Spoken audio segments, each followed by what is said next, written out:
بسم اللہ الرحمن الرحیم۔ معزز سامعین، السلام علیکم۔ یہ واقعہ حضرت موسیٰ علیہ السلام اور دوڑنے والے پتھر کا ہے۔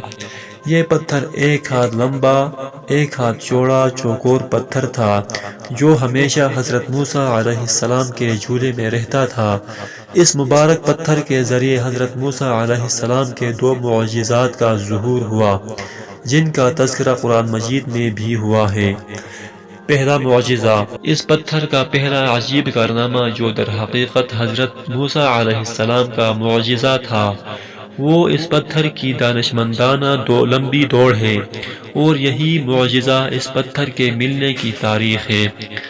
اس کا مفصل واقعہ یہ ہے کہ بنی اسرائیل کا یہ عام دستور تھا کہ وہ بالکل ننگے بدن ہو کر مجمع عام میں غسل کیا کرتے تھے، مگر حضرت موسیٰ علیہ السلام گو کہ اسی قوم کے ایک فرد تھے اور اسی ماحول میں پلے بڑھے تھے، لیکن خداوند قدوس نے ان کو نبوت و رسالت کی عظمتوں سے سرفراز فرمایا تھا، اس لیے آپ کی عصمتی نبوت بھلا اس حیا سوز بے غیرتی کو کب گوارا کر سکتی تھی۔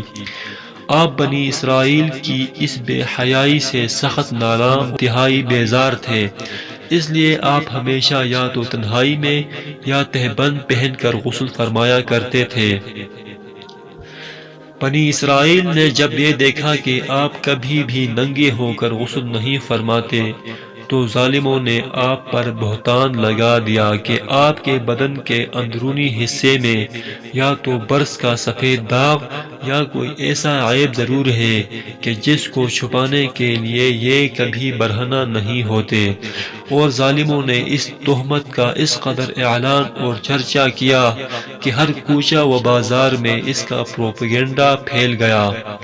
اس مکروہ تہمت کی سورش کا حضرت موسیٰ علیہ السلام کے قلب نازک پر بڑا صدمہ و رنج گزرا، اور آپ بڑی کوفت اور اذیت میں پڑ گئے۔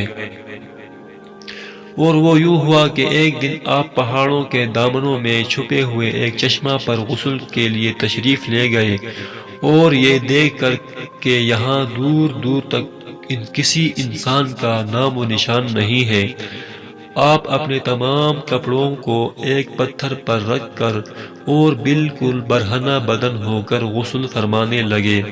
غسل کے بعد جب آپ لباس پہننے کے لیے پتھر کے پاس پہنچے تو کیا دیکھا کہ وہ پتھر آپ کے کپڑوں کو لیے ہوئے سرپٹ بھاگا چلا جا رہا ہے۔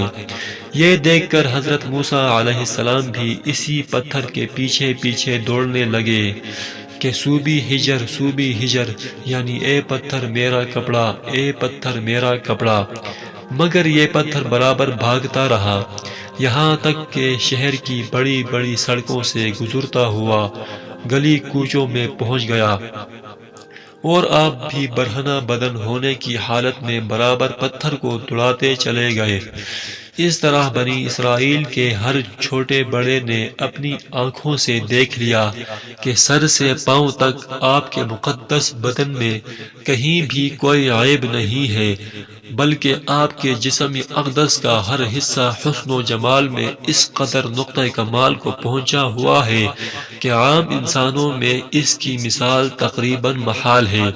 چنانچہ بنی اسرائیل کے ہر فرد کی زبان پر یہی جملہ تھا کہ واللہ ما بموسیٰ من بأس، یعنی خدا کی قسم موسیٰ بالکل ہی بے عیب ہیں۔ جب یہ پتھر پوری طرح حضرت موسیٰ علیہ السلام کی برات کا اعلان کر چکا تو خود بخود ٹھہر گیا۔ آپ نے جلدی سے اپنا لباس پہن لیا اور اس پتھر کو اٹھا کر اپنے جھولی میں رکھ لیا۔ اس کہانی کا مکمل حوالہ ڈسکرپشن میں موجود ہے، آپ وہاں جا کر دیکھ سکتے ہیں۔ شکریہ۔